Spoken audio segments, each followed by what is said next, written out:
सर्वप्रथम मैं आप लोकतंत्र के सबसे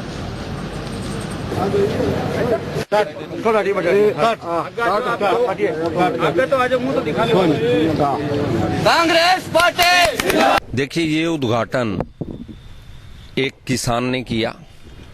सब्जी मंडी किसानों की है और हर किसान को ये अधिकार है कि वो अपनी मंडी का उद्घाटन करे।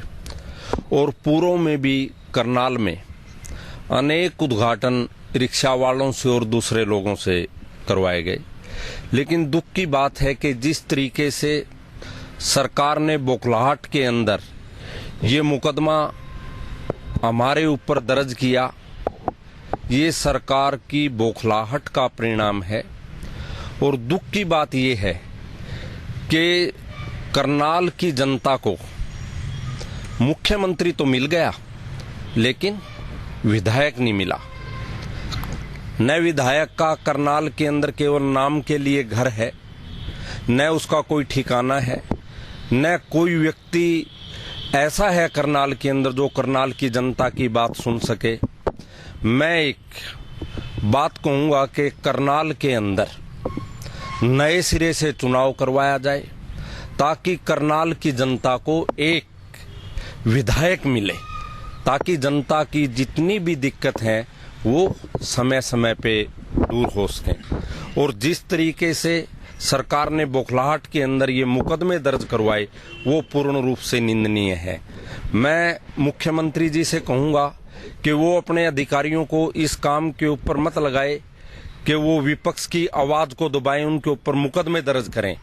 वो अधिकारियों को इस बात के ऊपर लगाए जो चुनाव के दौरान मुख्यमंत्री जी ने और भारतीय जनता पार्टी ने जो करनाल की जनता से वायदे किए थे, प्रदेश की जनता से वायदे किए थे, वो सरकारी अधिकारी उन वायदों को पूरा करें। सर, भाजपा नेताओं का कहना यह है कि 2009 में वहाँ का, जैसा कि आपका कहना है कि शिलान्यास किया गया, भूमि पूजन किया गया, जो विधायक थी 2014 तक आपकी सरकार रही, 5 साल में आप भी सब्जी मंडी शिफ्ट नहीं करा पाए, तो ऐसा क्यों रहा? देखिए, मंडी का कंस्ट्रक्शन वर्क था और वो कंप्लीट हो चुका था, लेकिन उसी दौरान चुनाव की आचार संहिता लग गई। तो चुनावी आचार संहिता की वजह से हम लोग उस मंडी को वहां पे शिफ्ट नहीं कर पाए। वोट बैंक की राजनीति भी रही समय? नहीं, वोट बैंक की कोई राजनीति नहीं रही, क्योंकि सरकार का काम ये होता है कि वो काम करे जनता की सेवा के लिए। चौधरी भूपेंद्र सिंह हुड्डा ने अपने 10 साल के शासन के अंदर कांग्रेस पार्टी ने प्रदेश के लोगों की भलाई के लिए अनेक काम किए। आगे मैं करनाल की जनता की आवाज समय समय पे उठाऊंगा और जो वायदे किए थे, जैसे बाईपास का निर्माण, जिस तरीके से सब्जी मंडी को शिफ्ट करने की बात थी, जिस तरीके जो हमारा मेडिकल कॉलेज है इसको पूर्ण करने की बात थी, जिस तरीके बस अड्डे को शिफ्ट करने की बात थी, शहर को जाम से मुक्ति करने की बात थी और जनता को एक अच्छा आदर्श सुशासन देने की बात थी, वो अपने वादे पूरे करने के लिए मैं इस सरकार के ऊपर दबाव बनाता रहूंगा और जनता की आवाज उठाता रहूंगा। चाहे ये सरकार मेरे ऊपर मर्जी हर रोज एक नहीं, मैं कहता हूं ये 100 मुकदमे दर्ज करे, मैं बिल्कुल नहीं घबराऊंगा जनता के। यदि सरकार मुझे गिरफ्तार करेगी तो मैं पहले तो ये पूछना चाहूंगा कि वो किस लिए, मुझे किस बात के लिए गिरफ्तार करना चाहती है। जब मैंने वहां पे, आपके मीडिया के साथी भी वहां पे मौजूद थे, जब मैंने वहां पे किया ही कुछ नहीं, किसी भी संपत्ति को, आप मीडिया के लोग हैं जाके देखे, किसी संपत्ति को नुकसान नहीं पहुंचाया जिसकी धाराएं मेरे ऊपर लगाई गई। मैंने वहां पे कोई भी ऐसा किसी अधिकारी को धमकाया नहीं, डराया नहीं। फिर मुकदमे दर्ज कर दिए गए। उन्होंने कहा कि भाई इसने ट्रेसपास कर दिया। मंडी है, मंडी के अंदर कोई भी किसान, कोई भी व्यक्ति किसी भी समय जा सकता है। अब भी आप जाके देखेंगे तो हजारों की संख्या में किसान आपको केवल करनाल की ही मंडी में नहीं, पूरे प्रदेश की मंडियों में आपको दिखाई देंगे। फिर तो सबके ऊपर मुकदमे दर्ज कर दो। तो बहुत बहुत बधाई इस मंडी के।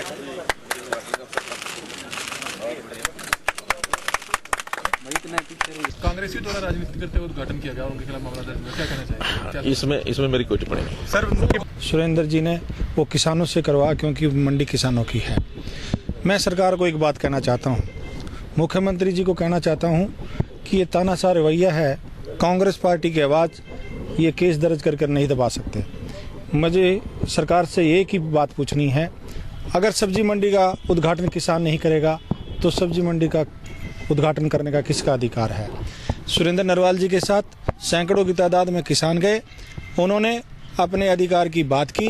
कांग्रेस राज में हमारी मंडी का निर्माण हुआ और अगर मुख्यमंत्री जी ने उद्घाटन करना था तो सुरेंद्र नरवाल जी ने उसका कोई विरोध थोड़ा किया है। सुरेंद्र नरवाल जी ने तो किसानों की मंडी का किसानों से उद्घाटन करवाया है और जो ये केस सरकार ने इन पे दर्ज किए हैं वो तुरंत वापस लेने चाहिए, वरना पूरी प्रदेश की कांग्रेस और जिला करनाल की कांग्रेस की मैं कह सकता हूँ कि हमारे अध्यक्ष के साथ, पूर्व अध्यक्ष जी के साथ हम जोर शोर से खड़े हैं।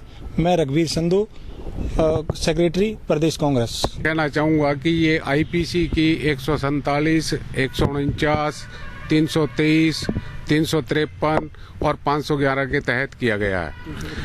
332 भी इसमें है, लेकिन इसमें हमने जो भी उस दिन हुआ है उसमें कहीं भी कोई भी क्रिमिनल फोर्स, क्रिमिनल ट्रेस पास किसी भी प्रकार का कुछ भी नहीं किया गया। ये जो एफआईआर दर्ज किया गया है ये पूरी तरीके से गलत है, निराधार है और तर्कहीन है और इस एफआईआर को कैंसिल करना चाहिए, क्योंकि इसमें कोई क्रिमिनल फोर्स किसी प्रकार के किसी को रोका ही नहीं गया। वहाँ पे सार्वजनिक स्थान है, सार्वजनिक स्थान के ऊपर रोड थी, किसी भी प्रकार का कोई भी वहाँ पे क्रिमिनल ऑफेंस नहीं हुआ है। सुरेश भारद्वाज, जिला प्रधान शहरी।